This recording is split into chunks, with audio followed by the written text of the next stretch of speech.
Et à la Bezrat Hashem, le cours de ce soir est dédié à la mémoire de Eliyahu ben Chafsa pour sa Askara Bezrat Hashem Kakadosh Baruch Hu le met dans le Gan Eden Mikedem. Amen. Il faut savoir que Bezrat Hashem, donc demain c'est jeûne d'Esther.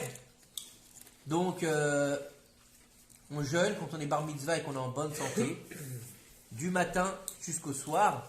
Et bien sûr, il est important de savoir que on va manger, pour nous les hommes, qui sont en bonne constitution, après la Megillah. C'est-à-dire que on va aller vers 5h30 à la synagogue, faire Mincha, avec le Sefer Torah.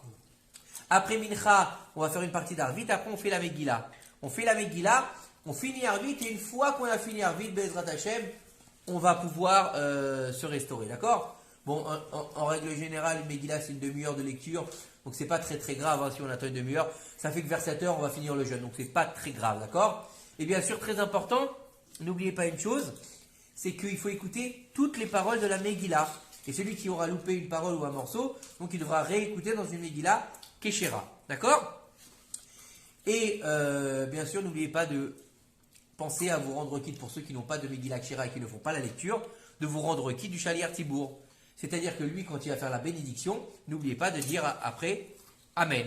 D'accord? Il est important d'y aller donc le soir, donc demain soir, et jeudi, tout au long de la journée, si on n'a pas été le matin, jusqu'à la fin de la journée. D'accord? C'est très important d'avoir deux lectures. Et toutes les mitzvot de Purim se font le jour. D'accord? C'est des mitzvot de jour. Mishloach manot, matanot la evionim et le mishté, ce sont des mitzvot qui se font de jour et non de nuit. Si on fait le mishté demain soir, on n'a pas fait la mitzvah, d'accord? Si on fait Mishloach manot demain soir, on n'a pas fait la mitzvah. Donc que ce soit bien clair, ce sont des mitzvot de jour, d'accord? En écho aux mitzvot de Pessah qui se font le nuit, d'accord? Puisque le 15 Adar c'est Purim et le 15 Nissan c'est Pessah. Et donc en fait on a un rapport très profond entre ces deux fêtes puisqu'elles marchent ensemble. Et vous allez voir après justement pourquoi elles marchent ensemble. Mais avant ça, Baruch Hashem, juste avant de venir, je suis tombé sur un petit texte très sympathique. Et je me suis dit que j'allais le partager avec vous. Je l'ai partagé avec les enfants avant de venir. Et comment? Et je pensais qu'il était important de le partager avec vous. Il dit ici, il y avait un homme, il était très déprimé. Il est arrivé chez son docteur, et il lui a dit, docteur, il est rentré dans le cabinet du docteur, et il avait une tête, on aurait dit qu'il venait d'enterrer sa mère. D'accord? Il était en train de pleurer, le type. Il lui dit, docteur, je vous en prie, je suis complètement plongé dans la dépression. Je n'arrive pas à sortir de mon état de tristesse. Cette tristesse me ronge la vie. Auriez-vous, s'il vous plaît, un remède afin de pouvoir sortir de cet enfer-là? Alors le docteur réfléchit quelques instants et lui dit, écoute, j'ai une idée. Pas loin de la ville où on habite, dans la ville voisine, là-bas, il y a un humoriste qui vit. Et cet humoriste là-bas, il a vraiment un talent exceptionnel. Et il fait rire tout le monde, même le plus déprimé en général, quand il va le voir, il ressort de son spectacle et il est guéri complètement. Va le voir, tu vas être au top. Et là, le type, il lui dit, ton conseil, il aurait pu être très très bien, mais il y a un autre problème. Il lui dit, c'est quoi le problème? Il lui dit, l'humoriste en question, c'est moi. Et en fait, de cette idée-là, de cette petite histoire, on peut comprendre que on recherche le bonheur, on aspire à la joie. Souvent, on aspire à la joie. Et c'est vrai qu'on aspire à la joie matérielle, comme on l'avait vu dans le Mirtav Me'Eliyahu du Rav Dessler. C'est vrai que l'homme, il va dire, donc quand il est jeune, il va dire, quand je serai adulte, je serai heureux. Après, il va dire, quand j'aurai un travail, je serai heureux. Quand j'aurai un meilleur salaire, je serai heureux. Quand je serai marié, je serai heureux. Quand j'aurai des enfants, je serai heureux. Quand j'aurai l'appartement, je serai heureux. Et quand il a l'appartement, quand j'aurai la villa, je serai heureux. Et après, quand il a les enfants, quand les enfants seront mariés, je serai heureux. Quand je serai millionnaire, je serai heureux. Et après, quand il sera milliardaire, il sera heureux. Donc en fait, on se rend compte que le bonheur, la quête en fait de ce bonheur matériel n'existe pas en fait. Et en fait, tout ce qu'on pourra faire que ce soit les vacances, que ce soit l'achat, que ce soit la boulimie de consommation qu'on a dans notre société, dans notre génération, en fait, on le voit bien. Le iPhone 10, il sort, ou je ne sais plus à combien on en est aujourd'hui. D'accord ? 13. Un an après, le iPhone 14, il va sortir. D'accord ? Maintenant, il n'a pas grand-chose de plus, à part, on va dire, il a changé de coque et ils lui ont mis un pixel en plus dans la caméra. Les mecs, ils font la queue toute la nuit pour l'acheter. Incroyable. Et le truc, il coûte 3000 shekels, quoi, presque un salaire complet. 5000, excusez-moi, je connais pas moi j'achète des téléphones à 2 balles. D'accord ? Donc, et les mecs, ils font la queue, mais l'année d'avant, ils ont payé leur iPhone le même prix. C'est incroyable. Et ils pensent qu'ils vont être heureux, mais ils sont pas heureux parce que dès qu'ils entendent que l'iPhone 15 il va sortir, eh ben il faut qu'ils achètent l'iPhone 15 et ils sont pas bien s'ils n'ont pas acheté l'iPhone 15. Comment est-ce qu'on peut comprendre cette boulimie, ce besoin de se remplir en fait? Et en fait, c'est exactement comme le problème d'un ivrogne. Un ivrogne, il va boire pour sentir bien. D'accord ? Vous savez, les gens qui sont addicts, pas forcément avec l'alcool. Pareil pour les gens qui prennent de la drogue. Ils prennent de la drogue pourquoi ? Parce qu'ils montent, ils sont en euphorie, ils sont d'un état second, et ils pensent qu'ils sont bien là. Mais quand ça redescend, bah c'est le coup près en général. Mais en fait, ça nous amène à quoi ça ? Bah juste à une fuite de soi-même. C'est-à-dire que, en fait, c'est vide de sens. Et en fait, la joie de Pourim, en fait, quand on dit que la joie de Pourim, elle doit nous amener à quoi ? Elle doit nous amener à une réjouissance totale, une plénitude complète, une shlémout complète. C'est quoi la shlémout ? C'est quand tu vas réussir à faire entrer le vin pour faire sortir le secret. Nirnas yayin yotzesod. C'est toute l'essence de Pourim. Ça veut dire quoi Nirnas yayin yotzesod ? Ça veut pas dire que tu vas boire du vin, il va sortir le secret.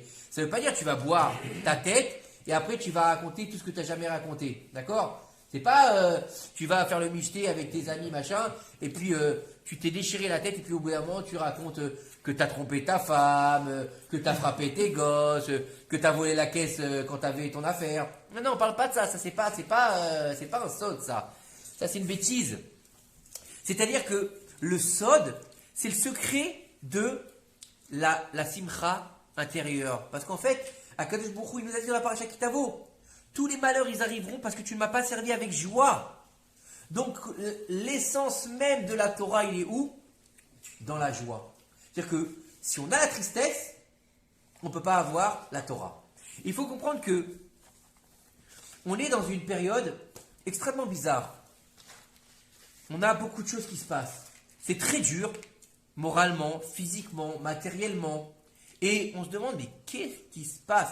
Je ne parle pas encore de la crise géopolitique et de la Chine, la Russie, ça, on va le laisser de côté pour le moment, d'accord ? Mais on voit que tous les jours, on me dit, est-ce que tu peux prier pour celui-là ? Il a ça. Il y a un bébé qui est rentré en réanimation. Est-ce que tu peux, machin ? Oh, l'autre il t'appelle, il vient de se casser le fémur. L'autre il t'appelle, oui, ouais, qu'est-ce qui se passe ? L'autre il t'appelle, j'ai perdu mon job. L'autre, tu te demandes ce qui se passe, c'est très dur. Toi, tu as des trucs qui t'arrivent, tu te dis, mais d'où ça vient ? Alors j'ai posé la question à mon collègue, qui y est aussi rabbin, bien sûr, et je lui ai dit, mais qu'est-ce qui se passe ? Je lui ai dit, Rabbi Yaakov, qu'est-ce qui se passe en ce moment ? Je lui ai dit, c'est tellement dur, pourquoi c'est si compliqué ? Et il m'a répondu, simplement, il m'a dit, tu sais, on est au mois d'Adar, et on est donc le dernier mois de l'année. Et en fait, ce dernier mois, il fait écho au mois d'Elul, qui est le dernier mois de l'année aussi. Le dernier mois de l'année avant Rosh Hashanah, c'est la fin de l'année, la clôture du livre, et la renaissance avec Rosh Hashanah, on est d'accord ? Et bien ici, c'est exactement la même chose. C'est la fin de l'année Torahique qui va amener à nouvel an Torahique, puisque après on passe au mois de Nissan. Donc en fait, tout ce que tu dois payer pour finir l'année, tu le payes maintenant pour commencer une nouvelle année dans le bonheur. Vous comprenez un peu le unial de ce mois-ci ? Et quand est-ce qu'on arrive au maximum de ce mois ? Après-demain. Venaha for ou. Demain soir et après-demain en fait. Venaha for ou au 15. Au 15 du mois d'Adar, on fête la fête de Pourim. Et donc en fait, à ce moment-là, on va transcender le mois d'une fin de mois qui est dans un quelque chose de sombre, de difficile, exactement comme ça s'est passé dans la Megillah, pour transformer ça en joie, comme on le voit dans Purim. D'accord? Donc il faut être un petit peu patient. Bezrat Hashem. Maintenant,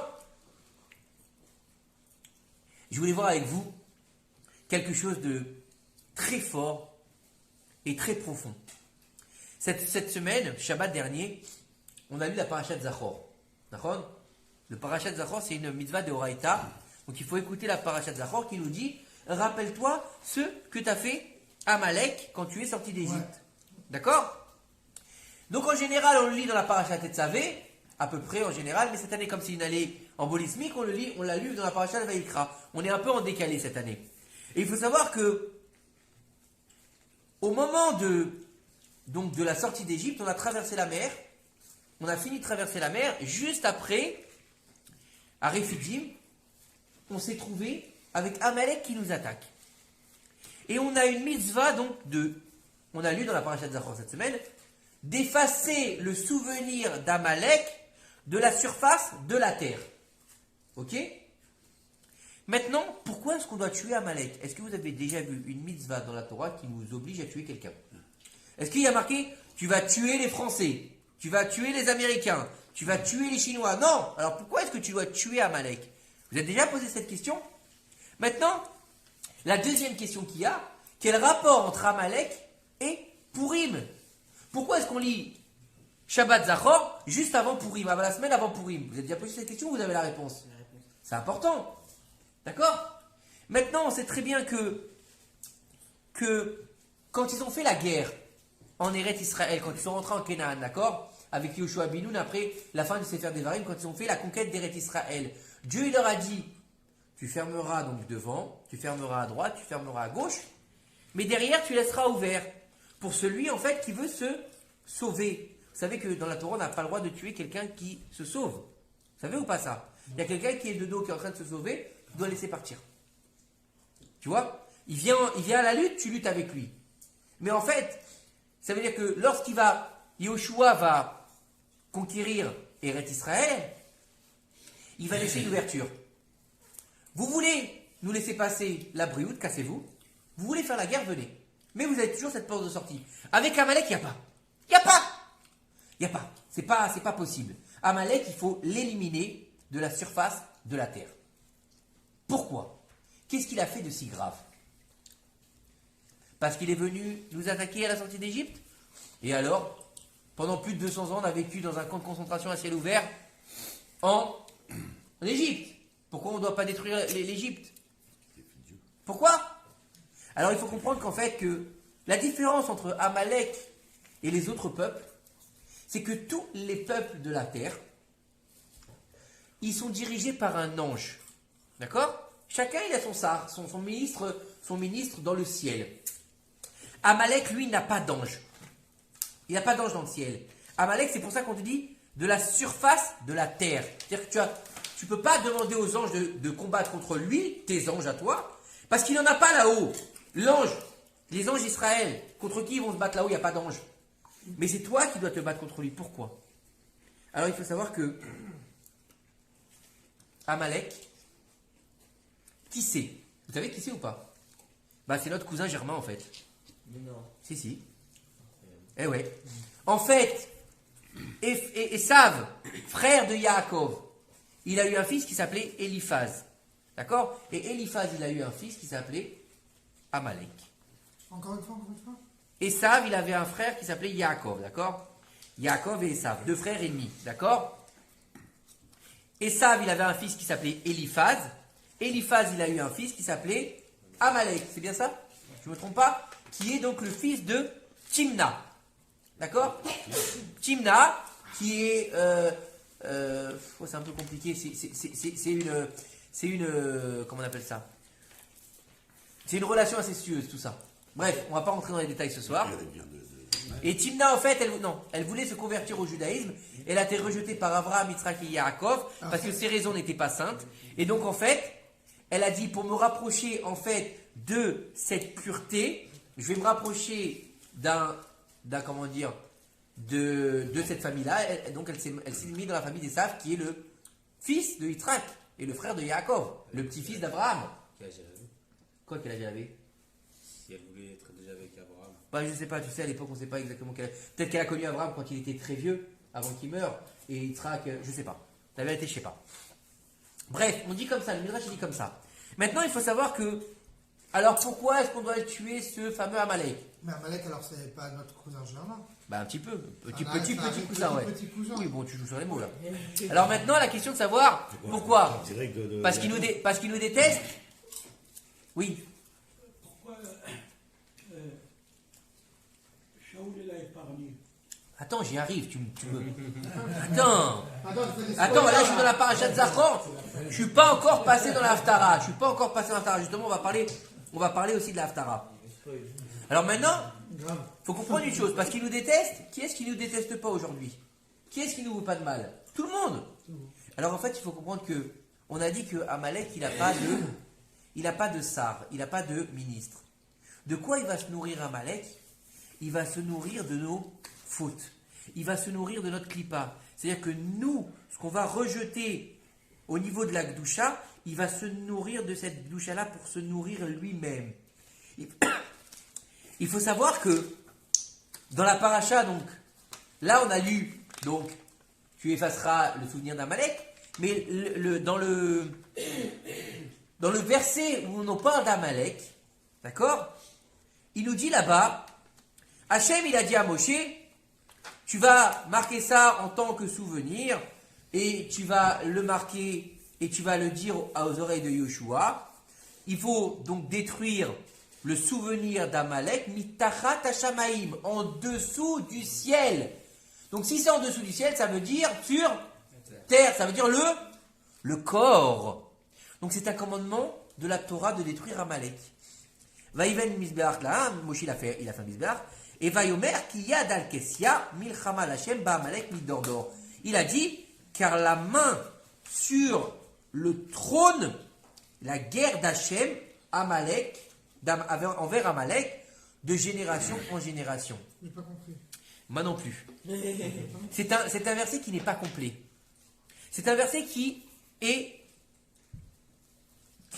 en fait avec des lettres qui manquent. Il faut savoir que Amalek, pourquoi on doit le détruire? Parce qu'Amalek est l'antithèse complète d'Israël. Il faut savoir que Esav, il a été vivre sur le mont Séhir. Le mont Séhir, c'est quoi? C'est tout ce qui est matérialité. C'est-à-dire que pour Amalek, il n'y a pas de spiritualité. C'est que de la matérialité à 100%. Alors que l'Israël, il utilise la matérialité pour la spiritualité. Baruch haba. Et tu vas où toi? Et il faut comprendre que, écoutez bien, Amalek, lorsqu'il a attaqué les Bnei Israël, comment ça s'est passé? Il y avait les nuées de gloire qui entouraient les Bnei Israël. Vous êtes d'accord avec moi? Donc ils étaient protégés. Alors qui est-ce qu'il a attaqué? Il a attaqué les gens qui étaient en dehors des nuées de gloire. Il a attaqué les gens qui étaient tombés dans la faute de la débauche, Zera Levatala, qui avaient joué avec leur Brit Mila. Il avait donc, les gens qui avaient fauté avec leur Brit, ils étaient expulsés des nuées de gloire. Donc, non, mais j'ai pas compris. Zera Levatala. Avec leur bride. Ah, ok, d'accord. Écoute quand je parle. Non, j'ai pas compris. Quand tu as dit qu'ils ont foutu avec leur bride. Ben, ils ont fait Zera Levatala. Écoutez Ah, bien. mais voilà. La nuée, étant donné qu'elle était sainte, elle est rejetée. Donc en fait, il a attaqué ceux qui étaient à l'extérieur de la nuée. Les gens, le ramassis du peuple. Et en fait, qu'est-ce qui s'est passé? Amalek, il avait une particularité spéciale quand il faisait la guerre. Il tuait donc les gens qui étaient contre lui. Et ensuite, il leur coupait le prépuce. D'accord? Voilà, radical. Il leur coupait le prépuce, il le prenait, il le jetait en l'air, et il disait à Kadosh Baruch Hu, si c'est ça que tu veux, tiens, on n'en veut pas. Ça veut dire, ta Brit Mila, ta signature, ton sceau, on n'en veut pas. Tachotemet, la signature d'Akadosh Baruch Hu, où est-ce qu'elle se trouve chez l'homme? Sur la Brit Mila. Et en fait, il faut savoir que lorsqu'on va lire la Parashat Zachor, on va toujours lire l'Haftara de Shaoul et de Shmuel quand il lui a dit « J'arrive à ce que tu m'as demandé ». C'est compréhensible jusque-là?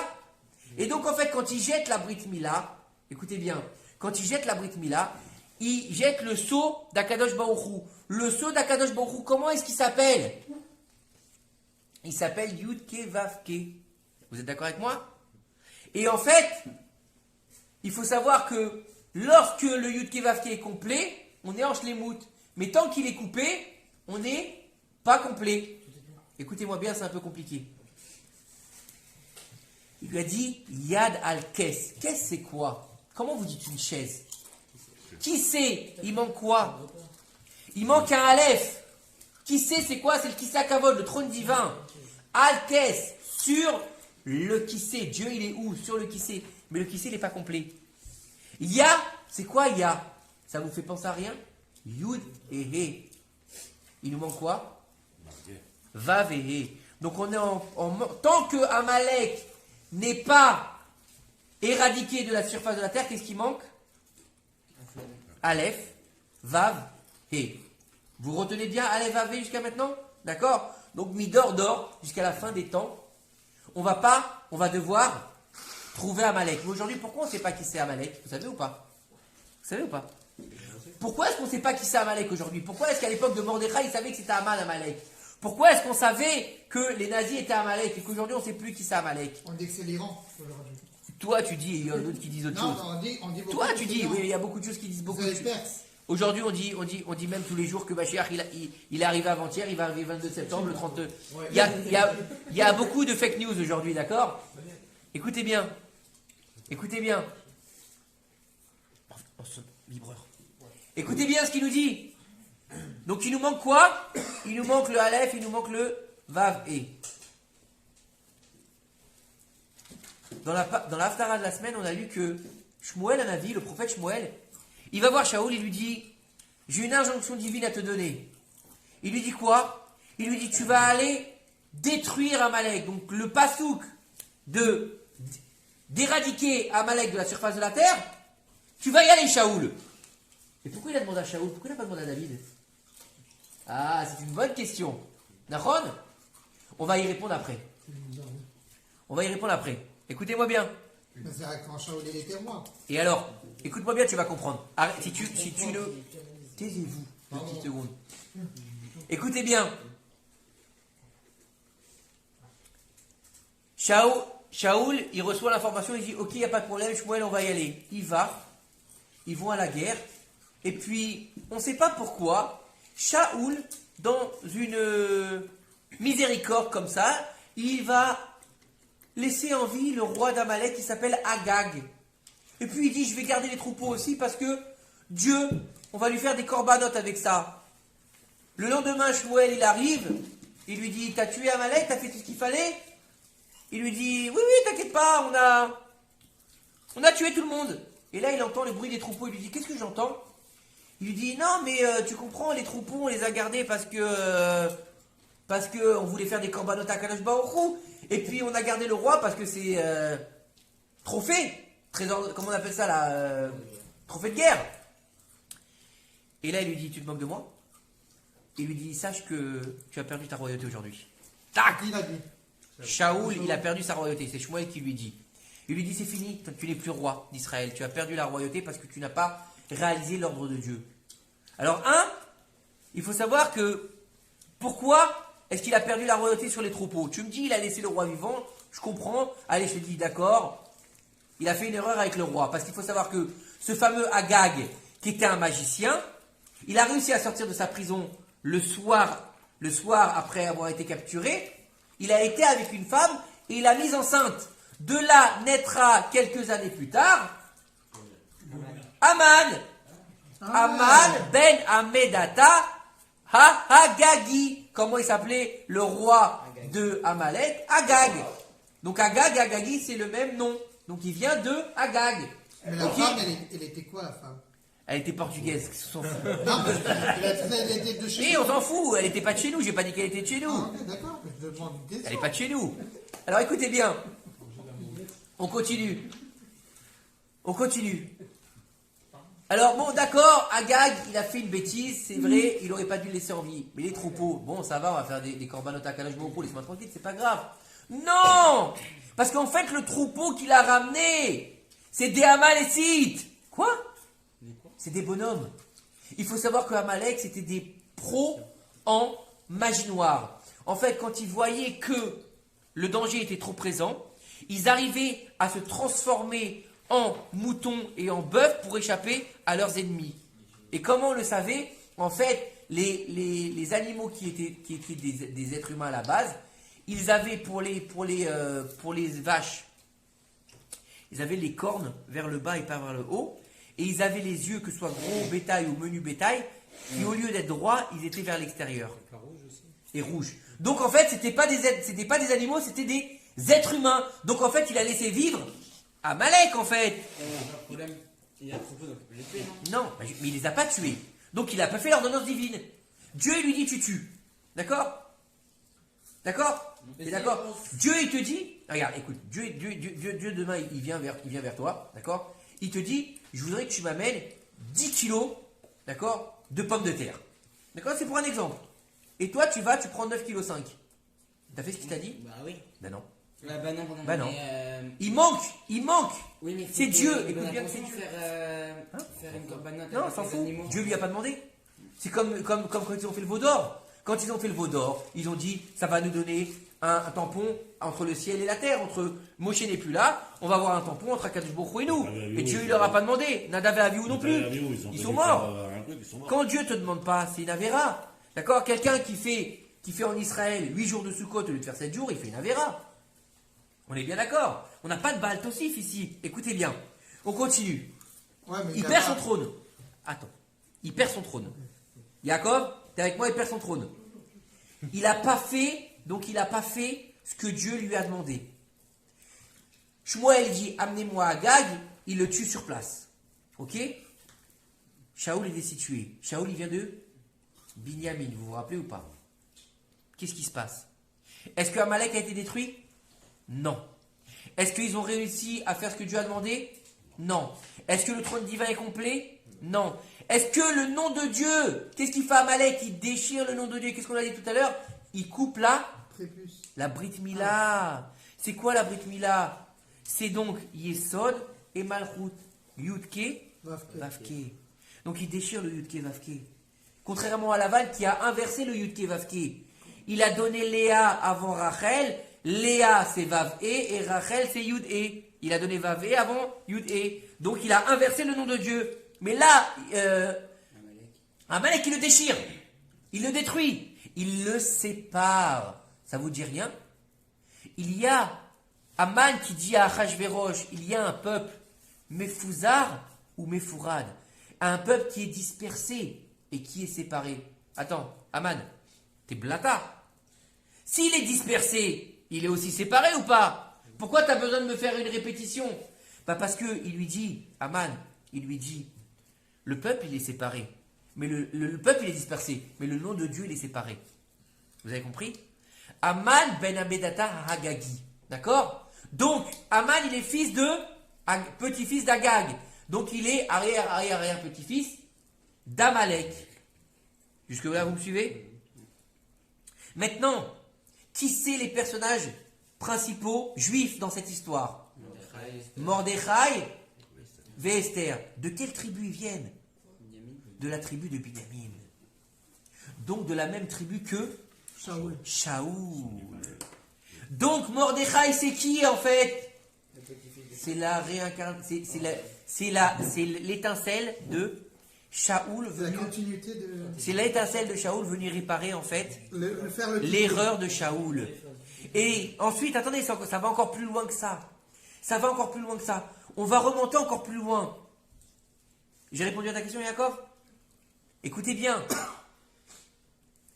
On a un inyan de Venaa for ou. Tout doit se retourner, d'accord? Retenez bien cette phrase aussi. Et on a un truc qui nous dit donc, puisque tout ça c'est inverser les choses. Ad Yada, de dire Arour Mordechai et Baruch Haman. Vous êtes d'accord avec moi? Donc Arour Mordechai parce qu'il s'est mal comporté, parce qu'il ne s'est pas prosterné. Et Baruch Mordechai et Baruch Haman, pourquoi? Pourquoi Baruch Haman? Vous avez jamais posé la question? Quoi, il faut le dire? Oui. Non, il ne faut pas le dire, mais de faire la différence, de boire jusqu'à ne plus faire la différence. Vous avez jamais posé cette question? Comment est-ce que les sages peuvent nous dire il faut plus faire la différence entre Arour Haman et Baruch Mordechai, jusqu'à arriver à, tu dis Arour Mordechai parce que lui nous a mis en danger, et Baruch Haman parce que c'est grâce à lui qu'on a fait tchouva. En fait, c'est pas plus grâce à lui qu'on a fait tchouva, c'est grâce à lui qu'on a reçu la Torah dans la joie. Lors du mont Sinaï, comment on a reçu la Torah? Dans la crainte. Dans la crainte, il a pris la montagne à Kadosh Baruch Hu, il a retourné. Vous acceptez? Ok, banco. Mais lors de Purim, qu'est-ce qui a marqué? La Yehudim Haïta. Ora, c'est quoi Ora? Ora Haïta, c'est la Torah. Donc on a reçu la Torah dans la Simcha. Qu'est-ce qui a marqué? Ora Simcha. Ve Simcha, dans la Simcha. Ça veut dire que, écoutez bien ce douche extraordinaire que j'ai écouté juste avant de venir. Ça veut dire en fait que on sort d'Égypte. Vous êtes d'accord avec moi? On sort d'Égypte. On a passé 1 an avec les 10 plaies, d'accord? Miraculeuse. On a traversé la mer, miraculeux.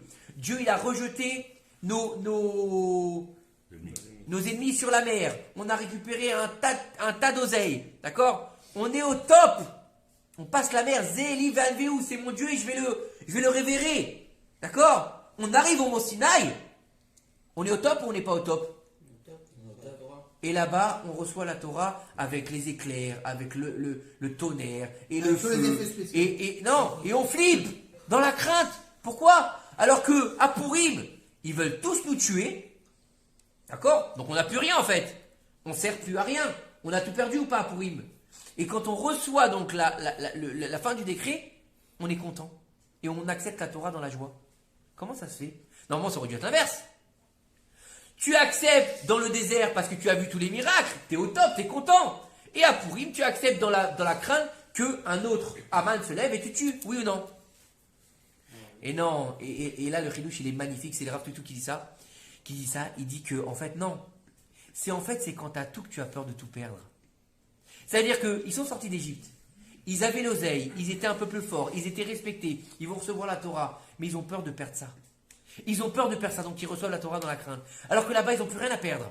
Donc ils sont dans la joie. C'est lorsque tu n'as plus rien à perdre, en fait, que tu es dans la joie. C'est comme un clochard. Tu vas lui donner 100 shekels. Comment il est le mec? Il est au top. Et un mec, il va faire une belle affaire et dire, bon, j'aurais pu faire mieux. Oui ou non? C'est exactement la même histoire qu'on a vu au début du cours Nahon. Vous comprenez l'histoire? J'ai trouvé que c'était un chidouche extraordinaire. On continue avec nos protagonistes ou pas? Donc Mordechai ne se prosterne pas devant Haman. Pourquoi? Parce qu'il est interdit de se prosterner devant une idole. Ben, depuis quand c'est une idole? Haman. Il faut savoir qu'Haman, il avait brodé sur son vêtement son idole à lui. Donc en fait, en se prosternant devant Haman, tu te prosternais devant son idole. Et aussi, Haman, c'est qui? C'est Amalek, qui est le petit-fils des Sav. Alors, à Sav, nos sages nous disent, le Midrash nous dit que il est venu voir Mordechai, il lui a dit, je ne comprends pas. Toutes les tribus d'Israël, elles se prosternent devant moi. Pourquoi toi, tu ne te prosternes pas? Il lui dit, moi, je suis de la tribu de Binyamin. Il lui dit, alors? Il lui dit, Aman, il lui dit, toutes les tribus, comme mon grand-père, il est venu, et ça, quand il est venu voir Yaakov, tout le monde s'est prosterné, et là, Mordechai lui dit, stop, minute papillon, il lui dit non. Il lui dit toutes les tribus sauf moi. Il lui dit comment ça pas toi? Il lui dit toutes les tribus étaient là, mais mon aïeul Binyamin, il était dans le ventre de sa mère. Il ne s'est pas prosterné devant ton aïeul, donc j'ai pas à me prosterner devant toi. Vous comprenez? Donc ça remonte en fait à qui? À Yaakov Avinu et Binyamin. Mais non, c'est qui Binyamin? Ben Yamin, le fils de la droite. Et c'est quoi la droite? C'est Yudke, Bavke. D'accord? C'est là-bas la tribu de miséricorde. La droite, c'est la miséricorde. La gauche, c'est la rigueur. La gauche est donc Elohim. Et la droite, Yudke, Vavke. Vous comprenez ou pas? Non. Vous comprenez pas? C'est-à-dire que, en fait, Binyamin, il représente en fait celui qui est capable de rallier le Yudke Vavke. Comme Shaoul et... Non, pas Shaoul, Slicha. David et... Non, Jonathan. Qui c'était le meilleur ami de Shaoul, de David, c'était Jonathan. Yann, il est de quelle tribu? Jonathan, il était de quelle tribu? La tribu de Shaoul. Jonathan, c'est le fils de Shaoul, donc la tribu de Binyamin. Et il était de quelle tribu, David? Yehuda. Donc en fait, il est où? Jonathan, il est dans quel niveau de vertu? Dans le Yesod, dans la Brit Mila. Et David, il est où? Dans la Malchut. Yudke, Vavke. Vous me suivez ou pas? La Brit Mila. Pourquoi Jonathan il serait dans la Brit Mila? Il est, hein? Il est Binyamin. Parce Pourquoi qu'il il est serait dans Yesod? J'y arrive, tu vas comprendre. Écoutez bien. Yesod, c'est Yosef. Et Binyamin. Pourquoi? Tu vas comprendre. Écoutez bien, c'est extraordinaire. Écoutez bien. Écoutez bien l'histoire. Donc dans la Brit Mila, on a deux niveaux. On a le Yudke et le Vav E. On a donc le Yesod et la Malchut. Le Yesod, c'est quand il coupe. Et le chapeau, prépuce, c'est la Keter, c'est la couronne. En fait, Binyamin, il peut naître seulement que si Yosef, il est né. Sans Yosef, il n'y a pas de Binyamin. Pourquoi? Elle dit, Rachel, que Dieu, Yosif li od ben, que Dieu me rajoute encore un fils. Vous vous rappelez ou pas? Quand il naît Yosef, qu'est-ce qu'elle dit? Au lieu de dire je l'appelle Yosef parce qu'il est beau, parce qu'il est sympa, parce qu'il est gentil, je veux que Dieu me rajoute un fils. Et il naît Ben Oni qui transforme en Binyamin. Combien d'enfants ils ont été tués chez Aman?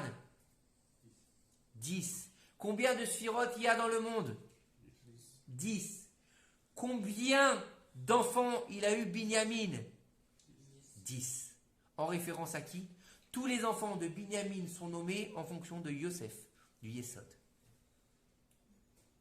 Vous avez compris ou pas? Donc en fait, la grandeur de Binyamin, c'est qu'il tient en fait, il fait la jonction avec la tribu de Yosef, du Yesod, de la Brit Mila. T'as compris ou pas? Mais pourquoi, alors, ma question, pourquoi ça ne vient pas de Yosef? Ah, c'est une bonne question. Parce que dans la fête de Purim, qu'est-ce qu'ils ont fait? Ils ont été vendus à Aman, oui ou non? Les tribus d'Israël. Ils ont été vendus. Qu'est-ce qu'il lui a dit à Achashverosh? Garde ton oseille, fais ce que tu veux avec eux. Donc il aura vendu les enfants d'Israël, oui ou non? Oui? Vous êtes d'accord avec moi jusque-là? Qu'est-ce qu'on vient faire? Quel tikkun il vient être fait dans la Megillat Esther en fait? La vente de Yosef. Et Yosef, il est où? Dans la vente. Le seul qui n'a pas pris part à la vente de Yosef, qui c'est? C'est Binyamin. Vous comprenez ou pas le cheminement? C'est énorme. C'est énorme. Et donc, écoutez bien. Donc en fait, Mordechai, en ne se prosternant pas devant devant Aman, il fait le tikkun de qui? Il fait le tikkun de Yaakov Avinu. Vous avez vu? Vous comprenez le cheminement? Tous les tikkunim qu'on a ici, c'est exceptionnel. Maintenant, toute la fête de Purim, elle tient sur quoi? Retenez bien, on est toujours dans Binyamin, vous allez comprendre, c'est merveilleux. Donc on est dans un tikkun, abrit ou pas? Toute la fête de Purim, elle est sur la sphère du Yesod, donc de la Brit Mila. Quel rapport? Pourquoi on parle de Brit Mila dans la fête de Purim? On parle de relations sexuelles dans la fête de Purim? Non? Oui? Non? Vous êtes avec moi ou pas? Non. On parle que de ça. On parle que de ça dans toute la Megillah. Et alors écoutez-moi, ça paraît bizarre, je sais, ça vous paraît bizarre, c'est une autre lecture ce soir. T'as bien fait de venir? Écoutez bien, vous savez que Achashverosh, c'est un roi de 127 provinces, d'accord? Achashverosh, il représente le côté obscur de la force, la citra acha. Ce qu'on a dit tout à l'heure, c'est que va nourrir donc le côté obscur. Toute la joie qui est haute que celle de la Torah, elle va nourrir en fait l'autre côté. Vous êtes d'accord avec moi? D'où il vient Achashverosh? Il vient de la Klippa. Achashverosh, qu'est-ce que c'est son but depuis qu'il devient roi? Faire des festins. Faire des festins. La première histoire qui va se passer avec Achashverosh, qu'est-ce qui se passe? Le clash mémorable depuis le début de la paracha, de la Megillah, qu'est-ce qui se passe? Vashti. Vashti, il lui a demandé de venir quoi? De venir faire un discours, de venir faire un Dvar Torah. Il lui a demandé à Vashti, S'exhiber. il lui a dit, tu viens t'exhiber à poil. À poil, il lui a dit. Il lui a dit, on veut te voir toute nue. Donc ils lui ont dit de venir voir toute nue pour faire quoi? Pour jouer aux cartes avec elle. Vous comprenez ou pas? Donc on est dans des pulsions de débauche sexuelle. Donc en fait, Vashti, qui est une traînée, d'accord? Elle vient pas juste parce qu'elle ressemble à Shrek, c'est tout. Mais si elle était restée comme elle était d'habitude, elle serait venue. Vous comprenez ou pas? T'as pas compris? Vashti,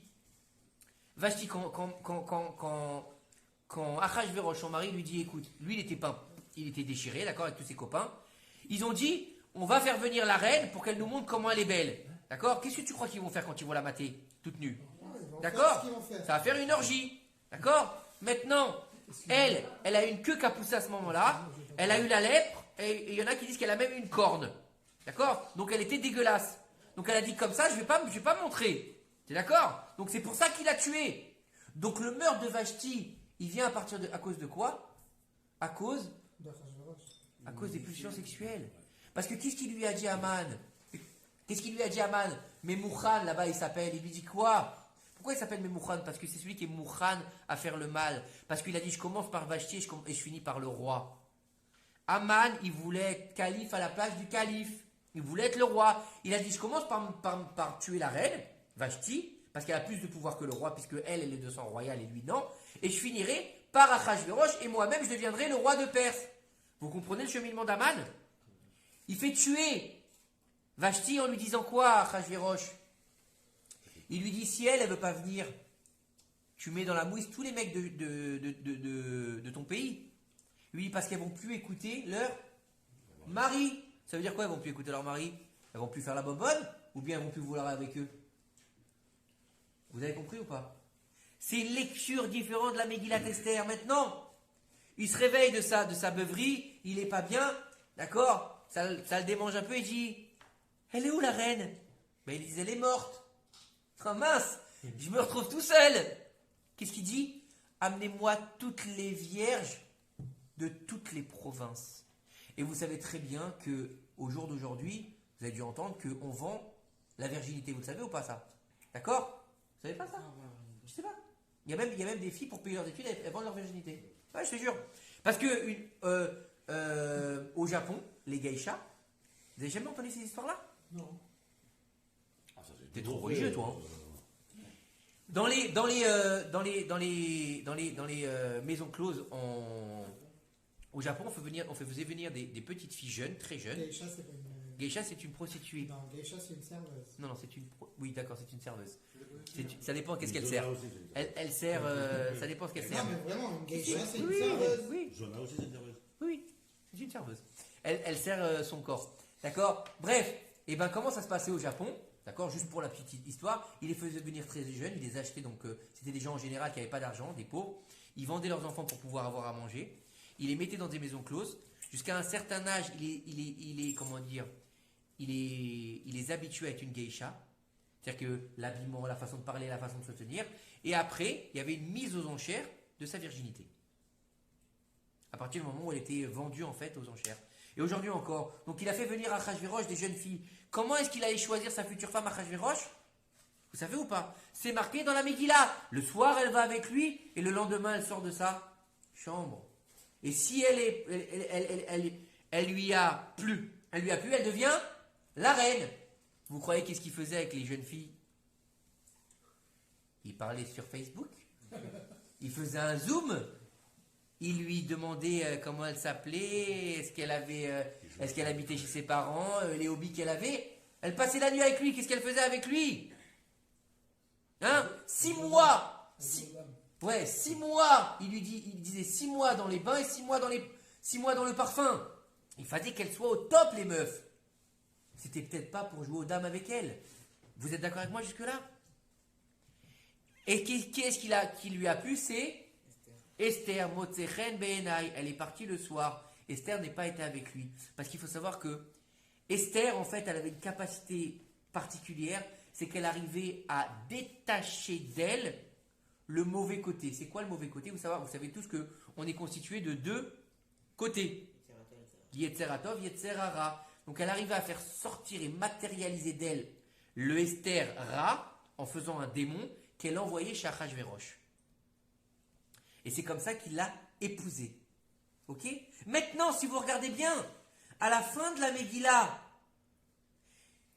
Mordechai, qu'est-ce qu'il dit à Esther? Tu vas aller voir le roi. Elle lui dit, ça fait 30 jours qu'il ne m'a pas appelé. Oui ou non? Oui ou non? Ok? Elle va aller chez lui, pourquoi vous croyez? Pour lui dire, t'as de beaux yeux? Il lui tend quoi? Il lui tend son sceptre. C'est quoi le sceptre? Le sceau du... Le bâton. Le sceau du roi. C'est quoi le sceau du roi chez nous? La brite Mila. Donc il lui tend sa brite. Vous avez compris ou pas?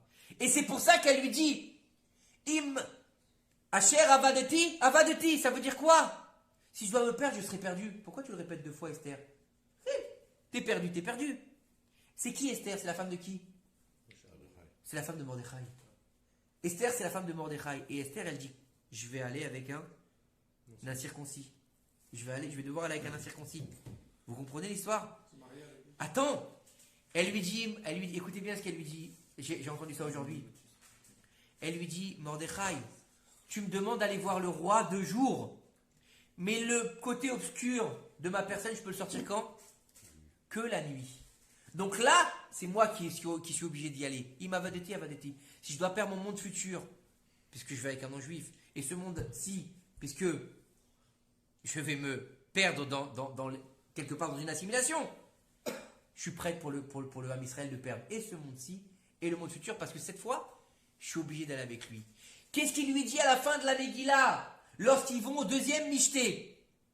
Écoutez bien, vous allez voir, c'est transparent quand vous allez lire la Megillah. Lorsque ils font le 2e Mishté, qu'est-ce qu'elle lui dit? Qu'est-ce qu'elle lui dit, Esther? Ouais, on m'a vendu, ils veulent nous tuer, tous, moi et mon peuple. D'accord? Qu'est-ce qu'il lui dit? Il lui dit, mais qui c'est qui veut faire ça? Qu'est-ce qu'elle lui dit? Aman, Ara, Zé, Nachon. Vous êtes d'accord avec moi? Qu'est-ce qui a marqué juste après? Achashverosh, il se casse dans le jardin royal. Vous êtes d'accord avec moi ou pas? C'est marqué dans la Megillah, il va faire un tour dans le jardin royal pour se calmer. Pendant ce temps-là, Aman tombe aux pieds d'Esther qui tombe sur le fauteuil, le Midrash il nous dit. Il lui dit, il revient, il le voit en train de supplier Esther. Il lui dit, ça ne te suffit pas que tu veux tuer ma femme, maintenant tu essaies de la violer dans mes appartements. Donc on est toujours sur une lignane de débauche. Vous comprenez ou pas? Donc toute la Megillah, elle est autour du Yesod. Toute la Megillah, elle est au niveau du sceau du roi. Quand le sceau du roi, il le donne à Aman, on est perdu. Quand le sceau du roi, il le donne à Mordechai, on est où? On est délivré. Venaha fort. Où? Qui est-ce qui va être pendu? Aman. Aman, c'est qui? C'est Amalek. Venaha fort. Où? Où, c'est quelle lettre? He, Vav, Aleph. Al, Kes, Ya. Tissé, Yutke, Vavke. Venaha fort. Où? C'est Kissé et Yutke, Vavke.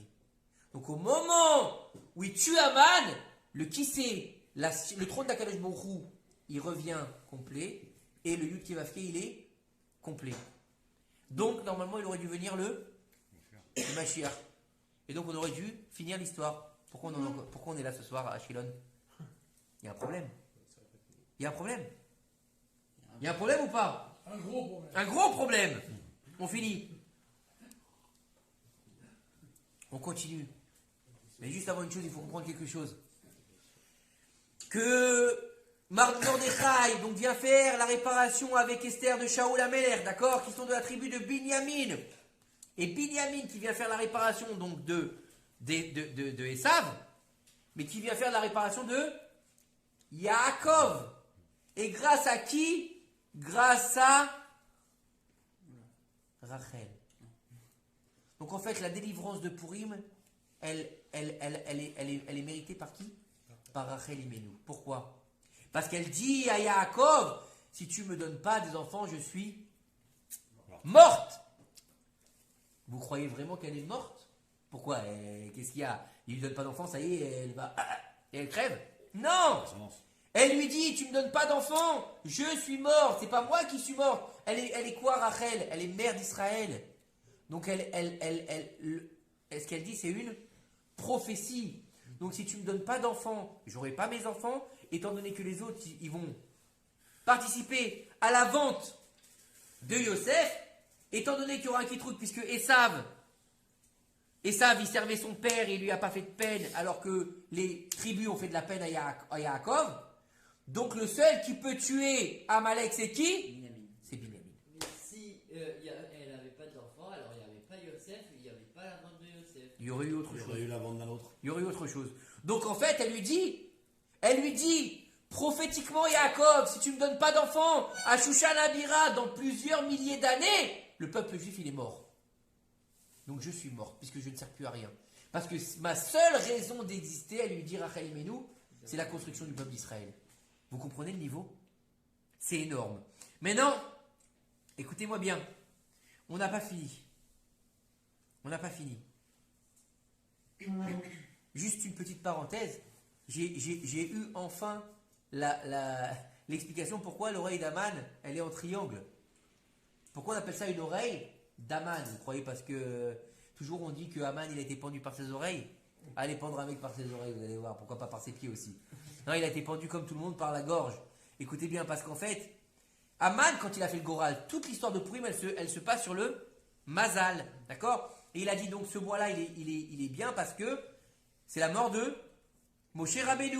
Donc il n'y a plus de Srout de Moshe Rabbeinu qui va les protéger. Mais il a oublié une chose. Il a oublié le Srout Avot. Avraham, Yitzhak, Yaakov. C'est son nombre de 3. Donc un triangle. Le triangle des patriarches, il a oublié. Ça ne lui est pas rentré dans l'oreille. D'où les oreilles d'Aman. Elle est belle ou pas cette explication? On continue. Il dit ce soir, vous n'êtes pas venu pour rien. On continue. En fait, si on regarde bien, on a expliqué que Haman, il était en fait déjà présent dans le Sefer Bereshit. Il apparaît là-bas, Amin Ha'etz Hazeh, l'arbre de la connaissance du bien et du mal, il s'appelle Amin. Li-Amin sans les voyelles, ça s'appelle Aman. Non, Amen c'est avec un Aleph. C'est pas un E. Écoutez bien.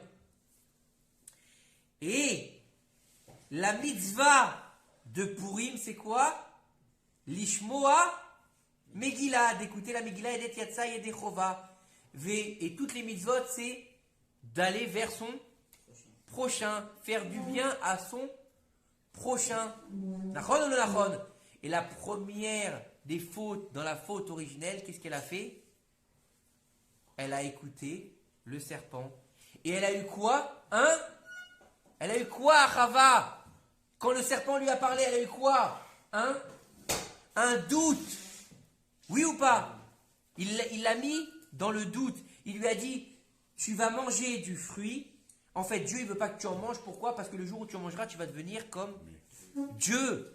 Et donc, lui, il ne veut pas encore qu'il y ait d'autres dieux. Donc, il ne veut pas que tu manges le fruit. Et elle a eu le doute. Et le doute, Gematria, donc en hébreu, Safek, Gematria, Amalek. Donc, le premier Amalek du monde, c'est qui?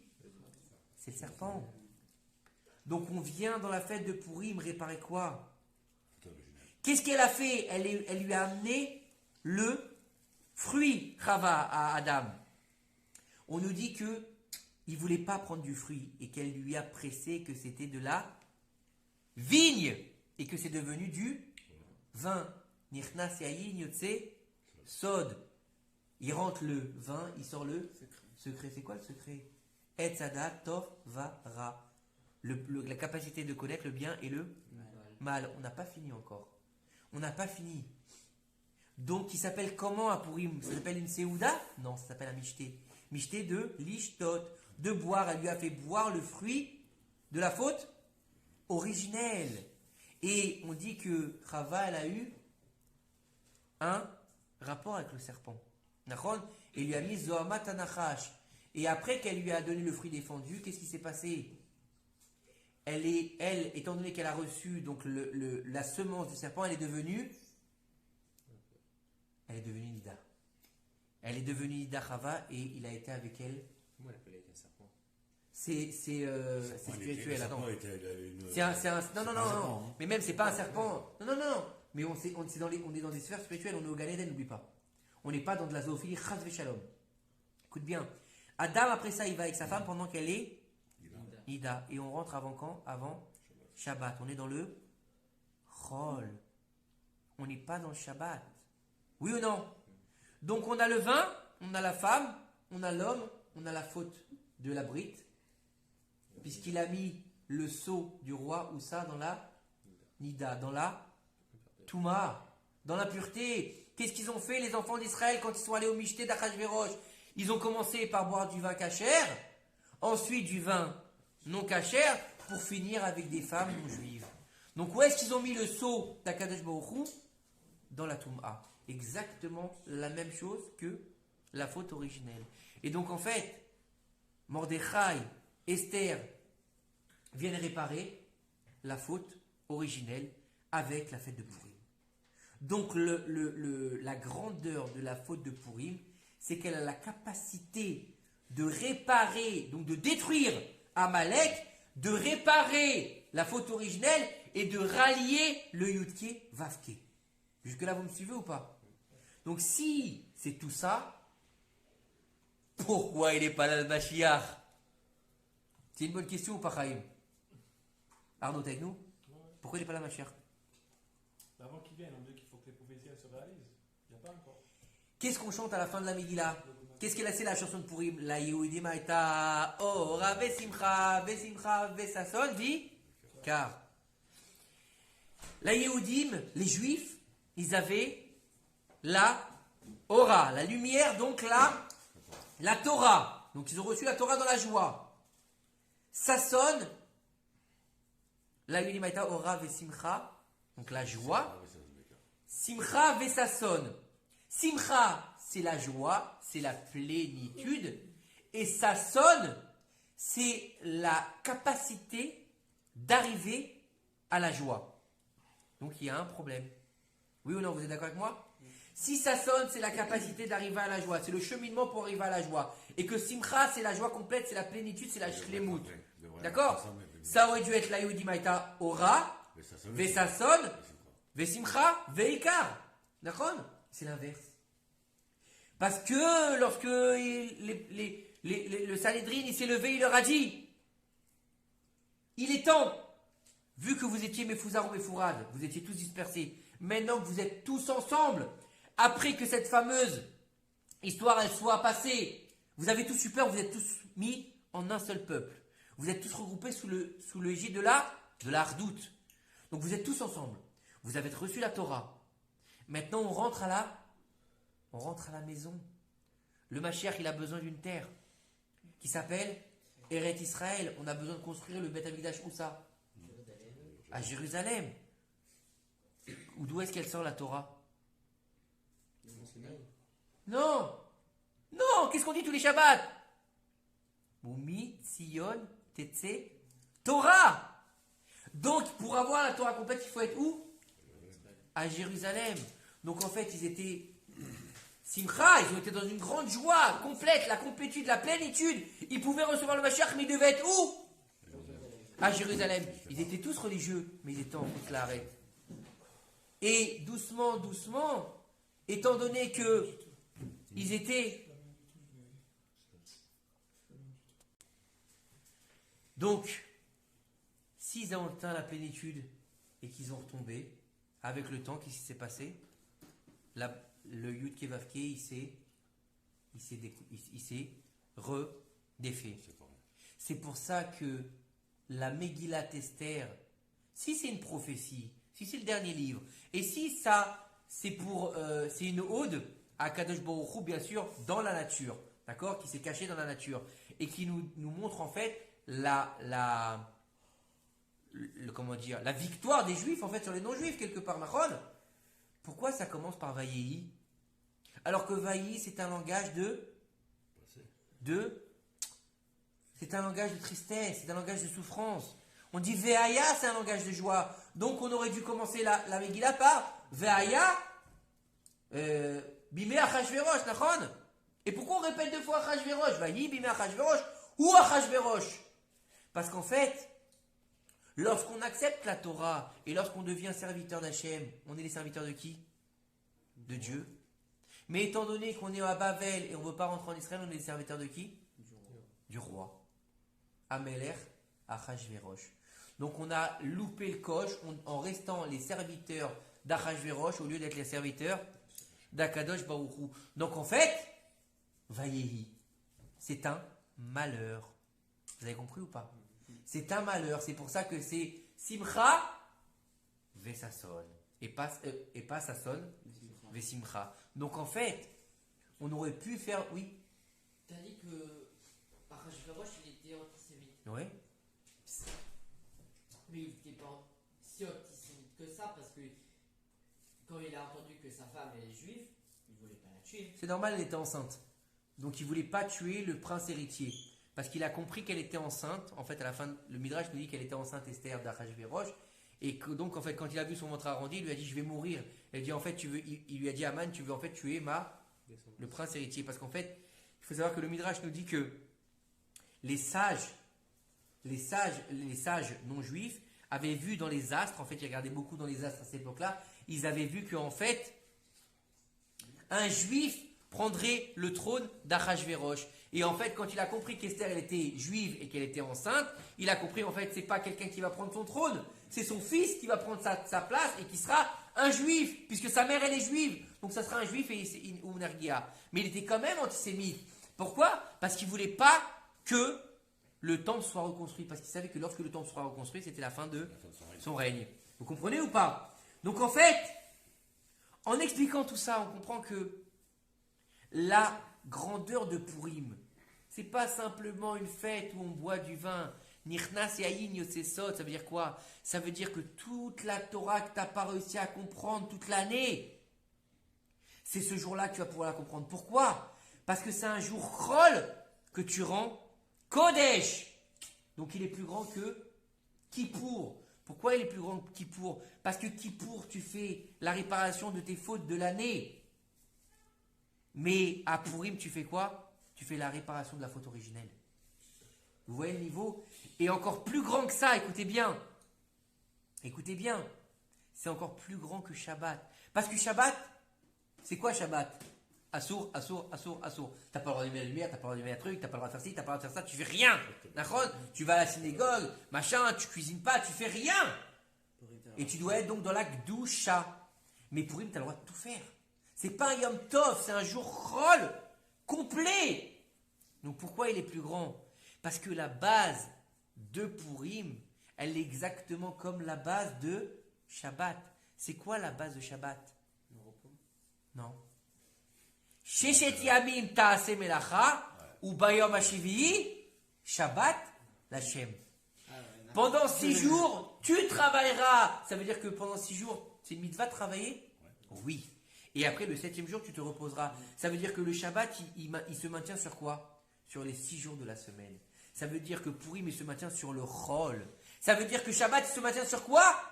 Sur le Chol. Donc, étant donné que la fête de Purim, elle se passe pendant le Chol, elle est plus grande que Shabbat. Vous comprenez le niveau de Purim? Donc, lorsqu'on te dit que Purim, il faut que tu mettes des habits de fête, des habits de Shabbat.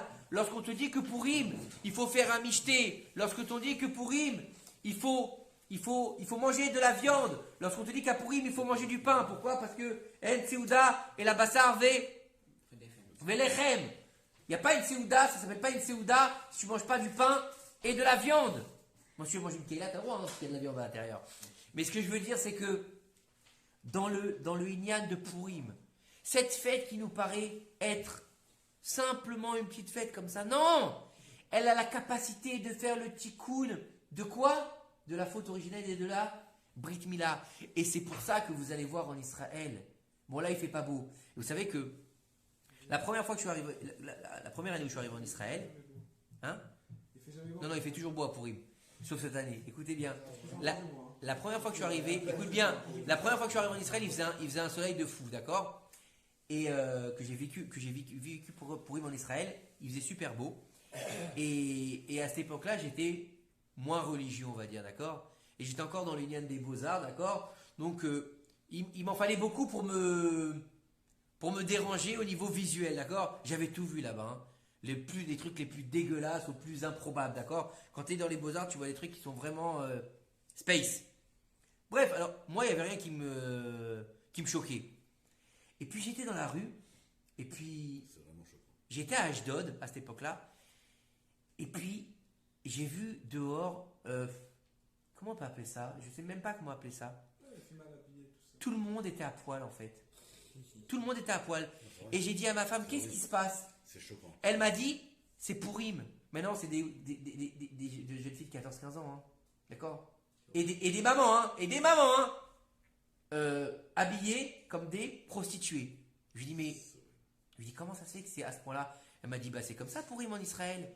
Et pourquoi c'est Purim comme ça en Israël? On a dit quoi? Que tout Purim tourne autour de la brite. Donc, qu'est-ce qu'il fait l'Yetzer Hara? Il veut faire que cette fête, elle tombe au niveau de la brite. Donc, il va transformer toute la sainteté de Purim, tout ce lien de Masecha, de déguisement, de Yatse Yahin Yotse Sod, Nirtas Yahin Yotse Sod, en quoi? En carnaval, en beuverie, en orgie, en débauche. Donc, quand il fait ça, qu'est-ce qu'il a fait? Il a gagné l'Yetzer Hara. Il transforme la sainteté de Purim en clipa. Vous avez compris ou pas?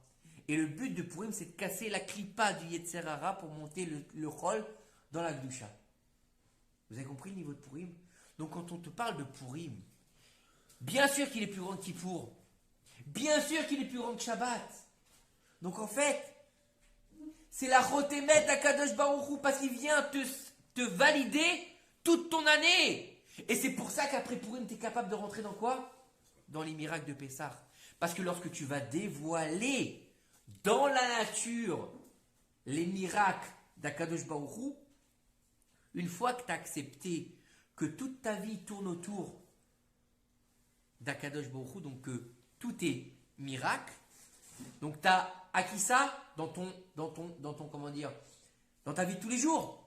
C'est-à-dire que le soleil dans ton naturel, ça veut dire que le soleil se lève, c'est un miracle. Qu'est-ce qui a marqué dans la tfila? Tous les jours, il refait la création. D'accord ou pas? C'est marqué dans la tfila, vous le lisez tous les jours. Tous les jours, il recrée la création. Donc, le soleil qui se lève le matin et qui se couche le soir, c'est un miracle ou pas? Oui, l'herbe qui pousse, c'est un miracle ou pas? Oui, l'eau qui coule, c'est un miracle ou pas? Oui, mais c'est un miracle qui est caché dans la nature. Donc, à partir du moment où tu es capable de dévoiler la nature dans ton quotidien que tu appelles, qui se transforme donc en miracle quotidien, la Megillat Esther, il n'y a pas de nom d'Hachem. Ça a l'air naturel, ça a l'air d'être un cheminement naturel. Donc tu es capable d'arriver où? Au mois de Nissan, qui s'appelle donc Nissan, qui est le mois des Nissim. Donc tu es capable de rentrer dans la Yetziat Mitzrayim. Donc tu es capable de dépasser ton niveau de petit bonhomme, d'être humain simple, pour devenir celui qui va recevoir donc la délivrance d'Égypte pour arriver ensuite où? Au don de la Torah. Et à l'entrée en Eretz Israël. Donc ça veut dire que lorsque tu vas réussir à transcender ton Purim comme il se doit, les fialacha, en faisant des Dvar Torah, en faisant un Mishté, en faisant Mishloach Manot, 2 jours, pas de nuit. Matanot Laevionim, 2 jours, pas de nuit. Avant, demain soir, n'oubliez pas de donner le Zecher Machatzit Shekel. C'est avant la Megillah qu'il faut le donner. Donc tout ça se fait quand? 2 jours. Le Zecher Machatzit Shekel, même avant, juste avant, même s'il finit, c'est pas grave. Hein? C'est combien? Le Zecher Machatzit Shekel, 28 shekels par personne à partir de 20 ans. C'est rien. Ouais, non, tu peux le faire si tu veux, mais t'es pas obligé. Écoutez bien, on continue, on va finir là-dessus. Donc ça veut dire lorsque ton Purim il est extraordinaire, il faut savoir qu'il y a une halakha qui dit que 30 jours avant la fête, on doit parler de la fête. Vous connaissez cette halakha ou pas? 30 jours avant Pessah, c'est quand? C'est Purim. Non, c'est Purim, c'est le jour de Purim. Donc le jour de Purim, on commence à parler de Pessah. Donc c'est exactement ça. Vena, fort, ou. On remet en place le nom de Dieu. Et ils ont été délivrés dans... Dans quoi ils ont été délivrés? Dans la nature ou pas? Non! Tout ce qui s'est passé en Égypte, c'est au-delà de la nature ou c'est dans la nature? C'est au-delà de la nature. Les glaçons qui se mettent avec le feu pour faire la grêle, au-delà de la nature. Les bêtes sauvages qui viennent avec leur espace naturel, c'est au-delà de la nature. Un Nil qui se transforme en sang, c'est au-delà de la nature. Donc on est où? Dans la miséricorde divine, dans le Yud Kevavke. Donc le Yud Kevavke de la Brit Mila, quand on va donc respecter sa Brit Mila, ne pas faire les Zera Levatala, respecter sa femme, faire ce qu'il faut, comme il faut, dans les bonnes conditions, pas dans la Nida, pendant la Touma, pas avec une femme qui n'est pas la nôtre, qu'est-ce qui se passe? On remet au niveau le Yud Kevavke. Vous avez compris ou pas? Mais c'est qui qui va que C'est Dieu. Ok. C'est qui? Le Père Noël. Yud Kevavke, c'est l'attribut divin de Dieu de la miséricorde. C'est quand tu dis Baruch Ata Hashem. Ok. C'est Hashem. T'as compris? Ok. Donc en fait, la parasha de Zachor, la haftara de la semaine qu'on a lue, l'entrée dans Purim ne peut se faire que par Zachor et par cette haftara-là. Parce qu'on vient faire la réparation de la faute de Shaoul, de la faute de Yaakov avec Esav, donc de la faute entre la scission entre Yaakov et Esav, et bien sûr de la faute originelle entre le serpent qui s'appelle Amalek et Adam Arishon, qui est le premier homme qui contenait en lui toutes les âmes d'Israël. Donc en fait, lorsque tu fais Purim dans la Gdusha et dans la Tahara, tu n'es pas au niveau de la Kapara de Purim, tu es au niveau de la faute originelle avant la faute originelle. Vous avez compris ou pas? Donc Purim, tu te trouves avant d'être déchu du Gan Eden.